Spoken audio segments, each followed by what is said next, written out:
Viniste al mundo que creaste a rescatar a un pecador. Tú siempre has elegido amarme, tu buena parte sí doy yo. Esta mañana estamos aquí también para compartir una porción de la palabra. Quiero que me acompañe el libro de San Juan, capítulo 5, vamos a leer. Gracias, Señor.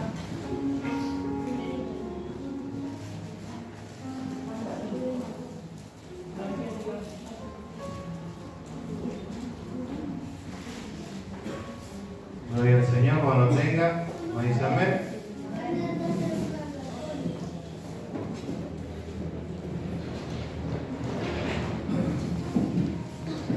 ¿Lo tiene? Libro de San Juan, capítulo 5. Que no tenga Biblia, puede leer ahí en la pantalla. Amén. Leemos en el nombre del Padre, del Hijo y del Espíritu Santo de Dios. San Juan, capítulo 5, verso 1. Después de estas cosas, había una fiesta de los judíos y subió Jesús a Jerusalén. Y hay en Jerusalén, cerca de la puerta de las ovejas, un estanque llamado en hebreo Betesda, el cual tiene 5 pórticos. En estos yacía una multitud de enfermos, ciegos, cojos y paralíticos que esperaban el movimiento del agua.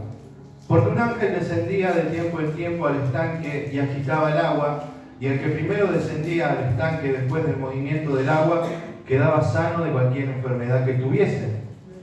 Y había allí un hombre que hacía 38 años que estaba enfermo. Cuando Jesús lo vio acostado y supo que llevaba ya mucho tiempo así, le dijo: ¿quieres ser sano? Señor, le respondió el enfermo, no tengo quien me meta en el estanque cuando se agita el agua, y entre tanto que yo voy, otro desciende antes que yo. Jesús le dijo: levántate, toma tu lecho y anda. Y al instante aquel hombre fue sanado y tomó su lecho y anduvo, y era día de reposo aquel día. Amén. Oramos. Señor, te pedimos la ayuda de tu Espíritu Santo en este momento, Señor, porque no somos nada sin ti, nada podemos hacer, Señor. Por eso abre nuestro entendimiento, guíanos a toda verdad, a toda justicia, Señor, que tu palabra sea alumbrando nuestro entendimiento, que tu palabra traiga luz a nuestra vida, a nuestro camino, Señor, que ella produzca fruto en nuestros corazones al 100% para gloria de tu nombre, Señor. Extiende tu misericordia sobre nosotros en esta mañana, Señor, y sálvanos, levántanos, fortalécenos, direcciona nuestra vida hacia ti, a nuestro Señor y Salvador de nuestra alma, en el nombre de Jesús. Amén y amén. Gloria al Señor. Amén. Ya creo que todos conocemos esta historia, amén. ¿Sí? El paralítico de Betesda. Dice que Jesús pasaba por allí porque la ciudad de Jerusalén se estaba preparando para una fiesta. ¿Sí? Se cree que se estaba preparando para la fiesta de la Pascua. ¿Sí? Podría haber sido la fiesta de los tabernáculos o Pentecostés, pero se estaban preparando para la fiesta de la Pascua. ¿Sí? Y dice que Jesús pasó por ese lugar junto a sus discípulos. Y dice, cuenta y narra Juan, dice que en aquel lugar, versículo 2, vamos a ir desandándolo, dice: y hay en Jerusalén, cerca de la puerta de las ovejas, un estanque llamado en hebreo Betesda, el cual tiene 5 pórticos. ¿Sí? ¿Qué está contando Juan aquí? Porque es Juan el único que narra esta historia. En aquel lugar donde se encontraba este estanque, había una puerta que estaba junto a ella. Esta puerta que estaba junto al estanque era la puerta de las ovejas. ¿Sí? Esta puerta daba acceso hacia el templo. El templo tenía 5 pórticos. En el libro de Nehemías, cuando lo reconstruye, confiesa y declara de qué manera lo construyeron. Y de esas 5 puertas, hubo una, que era la puerta de las ovejas, que se encargaron los sacerdotes de construirla. ¿Por qué? Porque esta puerta era para que aquellos peregrinos que venían a Jerusalén, porque todos sabemos que Israel es grande en territorio, y venían de todas las tribus de Israel, en las 3 fiestas que celebraban en el año, dijimos la Pascua, Pentecostés y la fiesta de los tabernáculos, a Jerusalén. Todos tenían que venir a las fiestas en Jerusalén, porque Dios había prometido su presencia allí, porque allí se ofrecía sacrificio en el templo. Entonces los peregrinos que venían hacia Jerusalén, aquellos que traían animales para el sacrificio, no podían pasar por la puerta principal, porque iba a ser un alboroto. Tenían que pasar por la puerta de las ovejas. ¿Me va siguiendo? ¿Sí? Y no es casualidad que el estanque esté junto a la puerta de las ovejas. ¿Por qué? Porque ellos venían a presentar, a traer sacrificio, los animales que traían, antes de acercarlos al templo. Usted recuerda que en aquel tiempo vivían como yo, no vivían en calle de tierra, ¿sí? Eran todos caminos de tierra, así que imagínense los animales luego de largos caminos, y muchos animales que venían en el trayecto llegaban todos sucios, y debía ser presentado correctamente el sacrificio. Entonces, ¿qué hacían? El animal debía ser bañado en el estanque, debía ser lavado en el estanque para luego pasar por las puertas de las ovejas y entregarlo a los sacerdotes. ¿Sí? Esto nos hace la idea de que ese lugar, el estanque, no era un manantial como muchas veces creímos o pensamos. Era un lugar sucio, un lugar maloliente. ¿Sí? Usted imagínense, todos los animales que pasaban por ahí, el olor que había allí. ¿Sí? Era la preparación ¿para qué? Para que los animales pudieran pasar hacia el templo. ¿Bien? ¿Vamos bien hasta aquí? Bien, pero dice que el verso 3, en estos allí en el estanque, yacía una multitud de ciegos, cojos y paralíticos. Y me detengo ahí. ¿Sí? Dice que en el estanque había, yo le llamaría una comunidad. ¿Qué es una comunidad? Muchas personas que tienen algo en común, por eso se llama comunidad. Nosotros somos una comunidad acá. ¿Qué tenemos en común? A Cristo. En ese lugar había una comunidad de enfermos. ¿Qué tenían en común? Todos tenían una enfermedad y todos estaban esperando un milagro. ¿Sí? Estaban todos allí esperando un milagro. Dice que había enfermos, paralíticos, ciegos, cojos, todos terminaban allí, en ese lugar, esperando un milagro. ¿Por qué? ¿Sí? Porque lo que vamos a leer ahora, fíjense lo que dice, luego de paralíticos hay una coma, y dice que esperaban el movimiento del agua, porque un ángel descendía de tiempo en tiempo al estanque y agitaba el agua, y el que primero descendía al estanque después del movimiento del agua, quedaba sano de cualquier enfermedad que tuviese. ¿Sí? ¿Saben que esta coma, la segunda parte del verso 3 y el verso 4, no se encuentran en los manuscritos originales y primordiales que llegaron a nuestro tiempo? ¿Sí? Esto se añadió tiempo después como una nota al margen por los escribas para que se entendiera el contexto de por qué mucha gente se amontonaba en ese lugar. ¿Amén? Lo repito, este final del capítulo 3 y el verso 4 no se encuentran los originales de los manuscritos de la Biblia. ¿Sí? Fue un agregado por los escribas. ¿Qué es un escriba? El escriba o copista eran los que se encargaban de transcribir la Biblia, las escrituras. ¿Sí? Y mientras ellos escribían, tenían que ser fiel a lo que escribían. ¿Sí? Y para entender el contexto hicieron este agregado. ¿Sí? ¿Para qué? Para que aquel que viniera a la Biblia entendiera por qué había una multitud de gente ahí. ¿Sí? Entonces lo que vemos allí, lo que sucedía allí, lo que la gente esperaba allí, lo que mantenía a estos enfermos en ese lugar tanto y tanto tiempo, no era una realidad, sino una superstición. Había una superstición en ese lugar, por eso se amontonaban todos allí. Algo va a suceder, dicen, he escuchado, era algo que corría entre el pueblo, no, ahí pasa algo. Como nosotros hemos escuchado en otro tiempo, ¿cuántas cosas nosotros hemos escuchado? Y hasta las hemos creído, ¿no? ¿Sí? No, andate allá, aquel tiene poderes, o andate para aquel lado, o hace esto, hace lo otro y te va a suceder. Superstición. Había una superstición en ese lugar y los enfermos estaban allí por esta superstición que sucedía de tanto en tanto. ¿Y por qué podemos avalar esto? Primero y principal, porque Dios no obra de esa manera. Dios obra con misericordia. Y dijo, y mejor dicho, el escriba dice que de tanto en tanto descendía un ángel y el primero que descendía al agua era sano. Y Dios no obra así. No se trata del que llega primero, siempre lo decimos. Dios no obra así porque siempre alguno va a tener una ventaja sobre el otro. Dios obra con misericordia y la extiende sobre aquel quien Él quiere. Amén.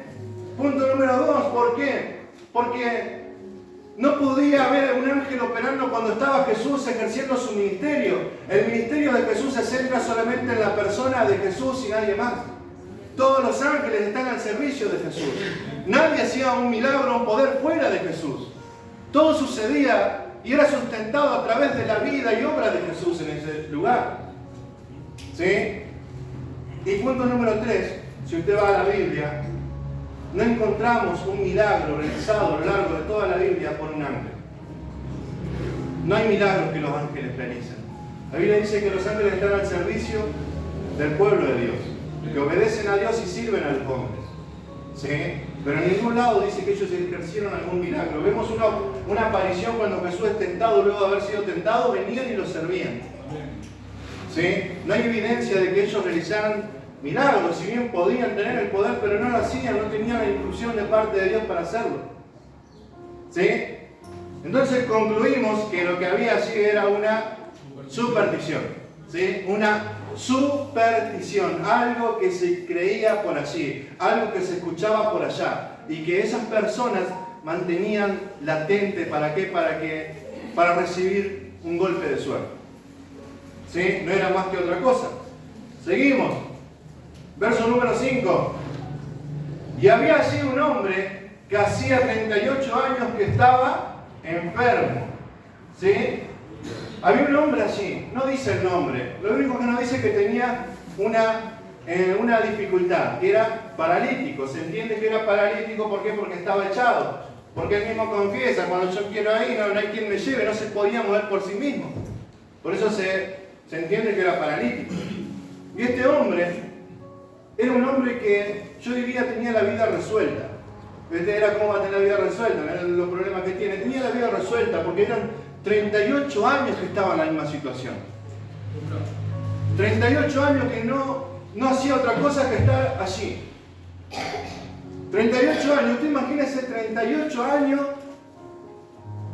Era muy posible que hubiera abandonado toda esperanza. Nosotros, hermanos, que estamos en la fe, muchas veces nos cansamos de orar por cosas que no suceden en la semana. O en el mes, bueno, Dios ya no me respondió más, ¿qué esperanza podemos tener? Vamos a cambiar de dirección. 38 años en ese lugar, esperando un golpe de suerte. ¿Sí? Habiéndose quizás entregado ya a la desidia. Porque imagínense vivir 38 años en un lugar, como dijimos hoy, no era un manantial de lo que vemos en la televisión. Era un lugar sucio, apestoso, y él estaba todos los días de su vida allí.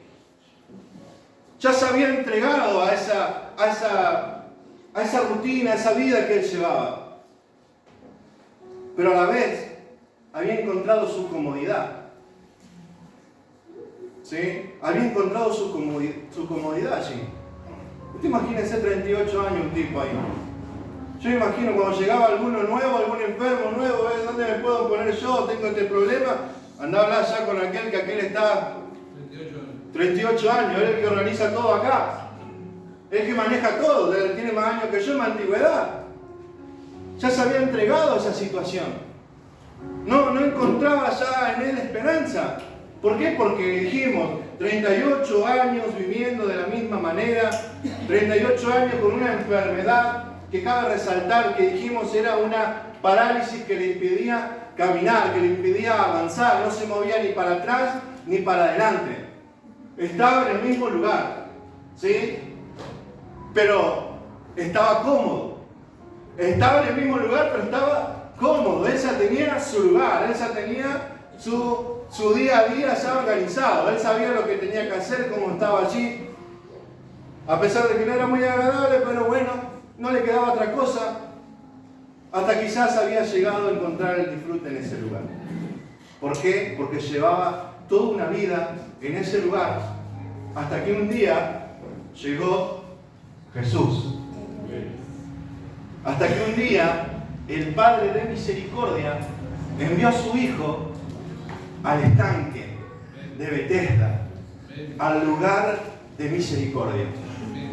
Y cuando llega Jesús a ese lugar, Jesús, el Hijo de Dios, Jesús, quien es Dios mismo, quien conoce todas las cosas por su omnisciencia, quien soberanamente tenía todo el poder sobre sí para sanarlo a él y para sanar a todos, vemos que él se dirige a este varón y lo confronta.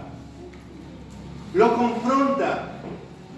Había muchos allí, pero él se dirige directamente a este varón. No sabemos, pero quizás era el más antiguo, como dijimos, que estaba en ese lugar.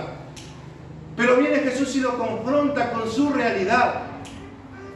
¿Por qué? Vemos el versículo, seguimos. Versículo 6 dice: cuando Jesús lo vio acostado y supo que llevaba ya mucho tiempo así, le dijo: ¿quieres ser sano? No sabemos cómo se enteró Jesús, podrían haberle contado, o él mismo sabía porque era Dios. De una forma u otra Jesús ya sabía todas las cosas. Y le pregunta, y por esto decimos que lo confronta, porque vamos a ver 3 puntos, ahora nos vamos a centrar en lo más práctico. 3 cosas. Punto número 1, lo confronta. ¿Por qué? Porque le dice: ¿quieres ser sano? Yo imagino a los discípulos diciéndose: ¿qué pregunta Jesús? ¿Qué estás preguntando, Señor, si lo ve que está ahí? ¿Quieres ser sano?, le dice el Señor. Parece algo ilógico, pero el Señor no se equivoca. ¿Cómo Jesús, si conocía todo, sabía todo, le va a preguntar si quiere ser sano? ¿Y saben qué? Jesús siempre nos pone delante de la decisión. Nosotros tenemos que decidir si queremos ser sanos. Porque hay mucha gente que no quiere ser sana. Algo hablaba el pastor Alejandro la otra vez. Hay mucha gente que por más que le insistí no quiere salir de esa situación. Por eso Jesús lo pone en esa decisión. Para que tome una decisión correcta. Le dice: ¿quieres ser sano?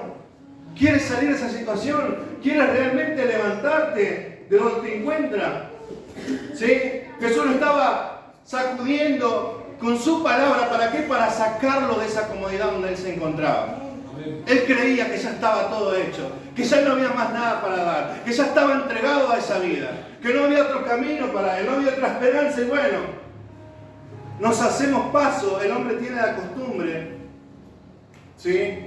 Pues no vamos a decir virtud, de hacerse paso en medio de la adversidad para acomodarse como le gusta. Porque tenemos eso nosotros. Nos acomodamos a lo que nos gusta, a lo que menos exigencia nos requiere. Pero Jesús quería sacarlo de esa situación. Quería sacarlo de esa comodidad. Quería que realmente reaccionara y entendiera que ese no era el lugar para él. Porque ¿saben una cosa? No estamos hablando de un incrédulo, alguien que no conocía el pacto de Dios con Israel. Eran judíos los que se encontraban allí, que solamente estaban a la puerta. Nunca se acercaban, nadie, nunca no podían pasar. Estaban siempre a la puerta, ahí nomás, a punta, ahí, amagando, y nunca hacían nada. Imposibilitados por sus circunstancias, no hacían nada. Hasta que Jesús llega a su vida y le dice: ¿quieres ser sano? ¿Quieres realmente salir de esa situación? Y para decidir, él tenía que abandonar su comodidad. Y muchas veces Dios nos lleva a esos puntos donde nos pone en encrucijadas, en momentos de decisiones difíciles que nos llevan a nosotros a abandonar nuestra comodidad. Y muchas veces nos resistimos. ¿Por qué? Porque no queremos dejar nuestra comodidad. ¿O no es así? Muchas veces le he dicho, no, al Señor, ¿por qué? Porque no quería abandonar mi comodidad, porque donde estaba bien, Señor, ya está. Pero Dios nos lleva a decidir. Dios tiene el poder para mover nuestro corazón, para hacer con nosotros lo que Él quiera, porque Él es Dios. Pero nos lleva a nosotros a decidir, porque tiene que haber una decisión voluntaria, de amor, de lealtad, de fidelidad, de parte de aquel que escucha la voz de Dios. Y Jesús le estaba diciendo, ¿quieres ser sano? ¿Quieres salir realmente de esta situación? Y lo hablaba fijamente, porque se acercó a él. Y él estaba así postrado, tirado en el piso. Pero debía tomar una decisión. ¿Y qué decidió? Seguimos, dice, y el punto número 2 vamos a ver a continuación. Dice el verso 7, Señor, le respondió el enfermo, no tengo quien me meta en el estanque cuando se agita el agua, y entre tanto que yo voy, otro desciende antes que yo. Yo no tengo la paciencia de Jesús, pero yo le hubiera dicho, no te pregunté qué te pasó, te estoy preguntando si querés ser sano. ¿Por qué tantas vueltas? ¿Qué empezó a hacer? Empezó a justificarse. Tenemos que dejar de creernos víctimas. Siempre echándole la culpa al otro de lo que nos sucede. Hasta nosotros mismos nos creemos esa realidad y confesamos y entendemos que lo que nos pasa es culpa del otro.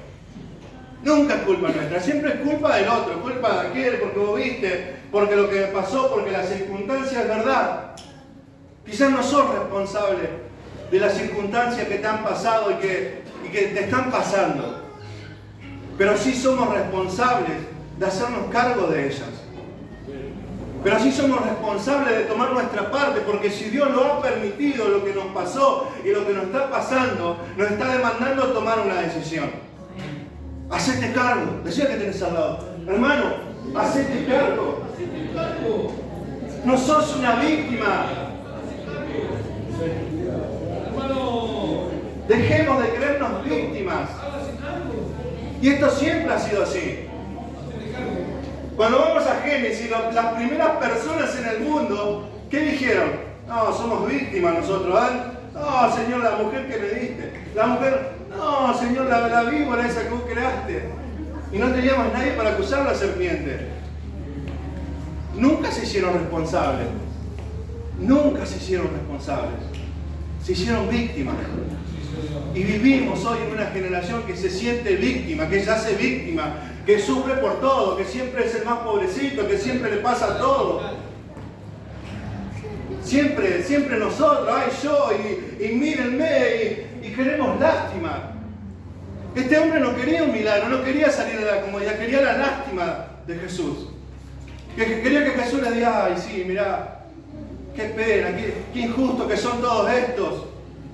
¿Cómo que Jesús empieza a gritar y a hablar por él? Mírenlo, cómo nadie lo ayuda, cómo nadie se va a preocupar por él.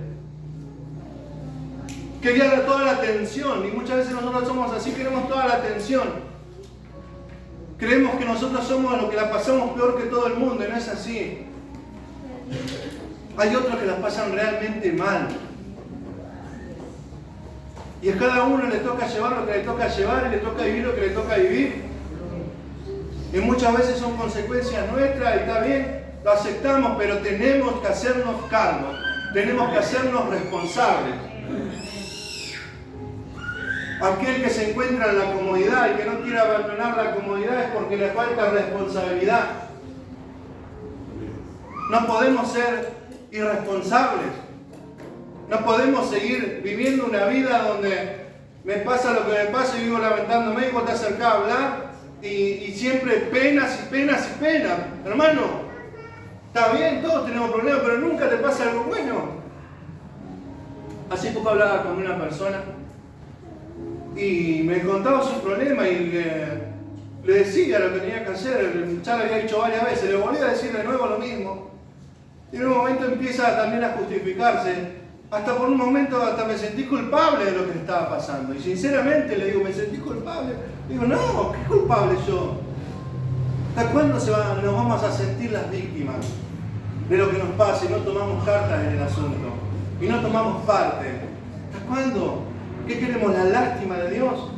Dios no tiene lástima, Dios tiene misericordia. Dios cada día renueva su misericordia, pero la renueva para que hagamos algo, para que tomemos una decisión. ¿Le vamos a seguir? ¿Vamos a salir de ahí o vamos a quedar en la nuestra? En la comodidad, sintiéndonos ahí lo más débiles, alcanzando solamente la limosna, las migajas que vienen de la misericordia de Dios. Seguimos.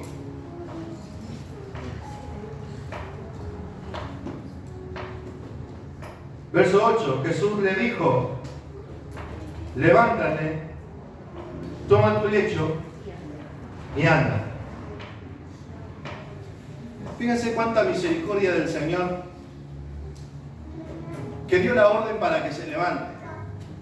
Cuando él estaba todavía ahí enredado con sus excusas, ya no sabía qué inventar quizás, Jesús le dice, levántate, toma tu lecho y anda, levántate. Quítate de ahí, levántate, le dijo.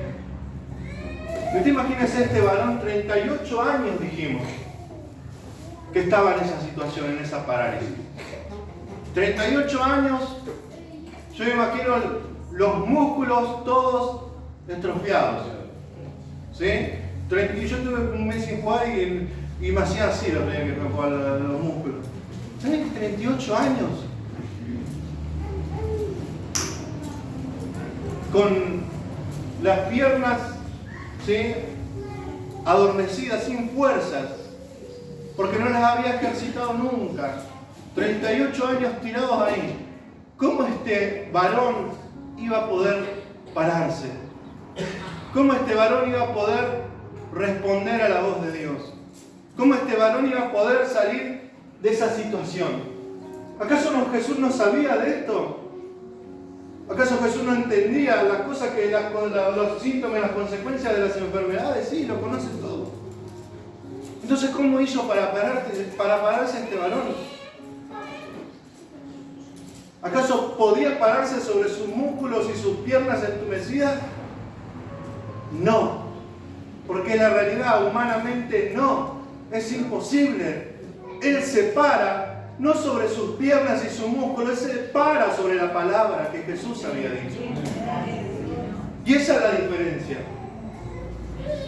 Cuando escuchamos su voz y la obedecemos, porque el milagro no se encuentra detrás de un supuesto ángel que mueve el agua de tanto en tanto, sino que se encuentra en oír la voz de Dios y obedecerla.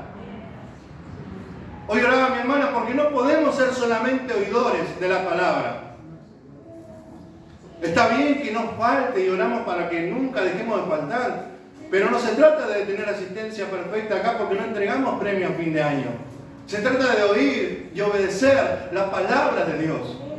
Amén. Y este varón, escuchando la voz de Dios, el mandato que Dios había dado, reconoció la autoridad de aquel que le estaba hablando y el poder que provenía de él y obedeció.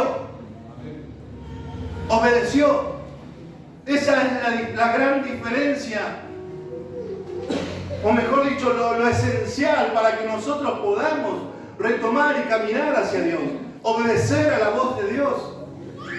No podemos vivir nuestra vida indiferentes a lo que Dios dice.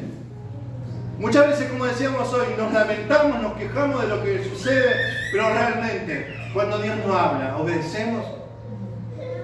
No, pero vos viste, obedecemos cuando Dios nos habla, porque Dios siempre te habla. Y te lo digo porque a mí siempre me habla, yo sé que Dios es el mismo. Dios siempre te habla, hermano. Acá, cuando venís a las diferentes reuniones, en tu casa, cuando haces el devocional, por medio de un hermano, Dios siempre te está hablando. Dios siempre está trayendo luz a tu vida porque no quiere que perezcamos. Ahora la pregunta es, ¿nosotros estamos obedeciendo? Porque muchas veces permanecemos en el mismo lugar y en el mismo estanque, estancados en el mismo estanque porque no obedecemos a Dios. ¿Por qué me pasa lo que me pasa? ¿Qué pasa que no puedo salir? ¿Qué pasa que pareciera que hago un paso para adelante y 3 para atrás? La mayoría de las veces es porque no obedecemos la voz de Dios. Sí que Dios permite las circunstancias, las enfermedades, los problemas, es verdad, es una realidad. Pero muchas veces, si nosotros somos conscientes de esto, porque no somos tontos, acá nadie es tonto, nosotros somos conscientes de esto, que muchas veces no salimos porque nosotros no estamos obedeciendo a la palabra que Dios nos dice. Esa es la realidad. Esa es la verdad, hermano. No nos podemos seguir engañando a nosotros mismos, no podemos buscar la lástima del otro. A mí cuando me viene a pedir un consejo, hermano, yo tenía la costumbre de hablar con lástima, decir, bueno, hermano, vamos a orar, ahora no. No, porque la lástima no salva a nadie. Hay que decirle la verdad, hay que declararle la palabra de Dios. ¿Para qué? Para que se levante de esa situación. Si obedece, se va a levantar. Y si no, va a quedar echado ahí y Dios sabrá qué hará con él. Pero tenemos la responsabilidad de decir la verdad, porque la palabra, la verdad es la que hace libre, la que libera. Porque es palabra de Dios y Jesús por medio de su palabra le dio una orden. Levántate, toma tu lecho y anda. Y al instante, dice, y con esto cierro, dice que este varón se paró. Obedeció. Obediencia. Pero para obedecer hubo una decisión en su corazón. Cuando Dios lo confrontó, realmente hizo clic. Dijo, yo a este no le puedo mentir. Yo a este no lo puedo engañar. Él me conoce, Él sabe. Él conoce que yo he estado en esta situación porque yo mismo quise. Porque yo mismo me lo permití. Y me di el lujo de vivir de esta manera. Cuando las promesas de Dios eran para Él. Porque las promesas de Dios eran para los judíos. ¿Sí? Pero cuando Él obedeció, cuando Él reconoce, porque esto siempre es importante, cuando Dios va a hacer algo, siempre opera primero en el corazón. Trae arrepentimiento, trae fe, para que nosotros podamos responder en obediencia. Y este varón dice que obedeció. Le dijo Jesús, levántate, toma tu lecho y anda. No solamente se paró, sino que le dio la orden de andar. Desarmar todo eso que te armaste ahí, porque acá no vas a volver más. Él no dijo, bueno, Señor, le voy a dejar por la duda. No, acá no tenés que volver más. Agarrá tus cosas y te las llevás. Vos no pertenecés acá. Yo hoy te estoy levantando, sanando, haciendo, extendiendo mi mano de poder, pero para que no vuelvas más a esta situación. No podemos retroceder y volver atrás a lo mismo. ¿Cuántas veces Dios nos ha hablado y nos ha dicho, levantate de ahí, salimos y volvimos otra vez? Y Dios extiende su misericordia porque nuevas son cada mañana y nos vuelve a hablar y seguimos otra vez. Es tiempo, hermano, de sacar todo lo que nos mantiene ahí en la comodidad, de quitarlo, de entender que hay lugares para los cuales nosotros no hemos sido creados. Hay lugares que nos mantienen atados al pecado. Hay cosas que nos mantienen atados al pecado, que debemos desarraigarla, quitarla. Decía Pablo, dejar de proveer para la carne. Deshacer todos esos puentes que nos unen otra vez a nuestra vieja vida. Y comenzar a seguirle a Él. Aquel que nos llamó. Aquel que nos ha levantado. Porque acá nadie te va a levantar, hermano. El único que levanta es Dios. Él es el que tiene el poder y que también tiene la misericordia para perdonarnos. Y este varón tuvo que hacerlo, tuvo que decidirse. Y dice que se levantó, tomó su lecho y nunca más volvió ahí. Y todo esto, dice, y no es casualidad que diga, dice el 9, y era aquel día de reposo. Era un día donde no se esperaba nada.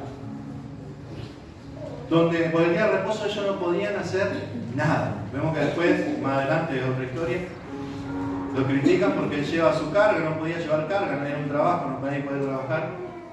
Era un día tranquilo, un día en paz, un día de calma, donde nada extraordinario podía suceder.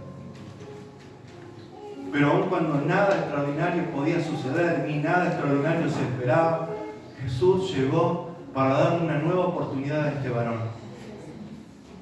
A este varón que conocía, como dijimos, a Dios. No era un incrédulo, conocía la palabra de Dios, conocía las promesas de Dios. Y Dios le extendió su mano por medio de su Hijo, como la extiende en esta mañana a nosotros. Hermanos, como dijimos hoy, no podemos jugar a engañarnos entre nosotros. Nadie va a salvar a nadie acá. El único que salva es Él. El único que libera es Él. El único que extiende misericordia es Él. Y Él quiere quitarnos de esa situación donde nos encontramos. Es tiempo de salir de la comodidad. Es tiempo de dejar de creer que ya está, ya mi vida está resuelta, no hay más nada para mí, y bueno. Es tiempo de dejar de pensar así. Porque muchas veces estamos encerrados en ese pensamiento de comodidad, de creer que hasta acá no más. Es tiempo de decidirnos. Es tiempo de dejar de echarle la culpa al otro y hacerme cargo yo. Es tiempo de alzar los ojos a aquel que extiende su mano con misericordia, aquel que nos recibe no en un trono de ira, sino en un trono de gracia, declara la palabra, para que podamos acercarnos confiadamente. Y este varón confió en aquel que le hablaba, porque no era alguien que lo iba a humillar delante de todos, no era alguien que lo iba a avergonzar por la situación que estaba viviendo, porque Jesús no estaba mirando su situación exterior, estaba mirando su situación interior, que era lo más grave, porque eso era lo que realmente o mejor dicho, le impidía levantarse. Y nuestro problema no está en lo de afuera, no está en el exterior, ni mucho menos en nuestro alrededor, está dentro, en nuestro corazón, en nuestra vida, en nuestro interior, en lo íntimo. Allí está nuestro problema. Y allí es donde habla Dios, porque solamente Él conoce nuestro corazón. Solamente Él conoce nuestras vidas. Ahora bien, ¿qué hacemos con este Señor que habla? ¿Qué hacemos con esta voz que sale? ¿Qué hacemos con esta misericordia que extiende Dios? ¿Obedecemos o preferimos seguir en nuestro lugar? ¿Obedecemos a este Dios que quiere hacernos bien? ¿O seguimos sufriendo las consecuencias de nuestros pecados? ¿Qué hacemos? Yo te aconsejo que hagamos como este varón. Tomemos una decisión de seguirle. Que nos hagamos cargo de lo que nos está pasando y de lo que nos pasa. Y que obedezcamos su voz. Porque Él tiene bien para nuestras vidas. Porque no quedará para siempre tirado al justo. Porque Dios es el que lo levanta. Dios es el que lo sostiene. Dios es el que afirma sus pies. Obedezcamos a Dios. Obedezcamos a su palabra. Obedezcamos cuando Él habla. Hay vida eterna en la palabra del Señor. Pero solamente aquellos que obedecen pueden alcanzarla. Ese es el secreto. Estamos todos aquí. Todos estamos aquí con el mismo propósito. Quizás venimos al mismo motivo. Pero si no obedecemos, nos vamos como venimos. Nos retiramos como nos encontramos. Con los mismos problemas, con los mismos pensamientos, con las mismas dificultades. Víctimas de lo que nos sucede a nosotros, que joven un poroto lo que nos pasa, pareciera. Obedezcamos a Dios, hermano. Acá no hay ningún secreto. Ni Dios hace acepción de personas. A todos nosotros, al más grande hasta al más chico. Desde el nuevo, del que vino hace 2 días, hasta al más pastor que está sentado allá. A todos nos demanda lo mismo. Y es obediencia. Y Dios no va a negociar con nadie. Dios es misericordioso, sí, Dios es misericordioso, pero demanda obediencia. Dios es amor, pero demanda obediencia. ¿Querés levantarte? ¿Querés salir de ahí? ¿Querés realmente dejar de llorar por lo que te sucede? Obedece a Dios. Obedece a Dios. Obedezcamos la voz de Dios. Hay bien en la obediencia, hay bendición en aquellos que siguen sus mandamientos. Vemos el claro ejemplo de aquellos que vivían en fe. Todos eran bendecidos. Había problemas, había dificultades, pero todos eran bendecidos. Porque había obediencia. Había obediencia. Y no obediencia a la iglesia, al pastor, a la esposa, obediencia a Dios. Aquel que juzga y conoce nuestros corazones. No importa lo que estés pasando, no importa lo que estés atravesando o lo que te haya tocado vivir en este último tiempo. Lo importante es que hoy escuches su voz y obedezcas para poder levantarte, tomar tu lecho y nunca más, hermano, nunca más volver a ese estado y a esa situación desesperante. ¿Amén? Ponte de pie. Vamos a orar.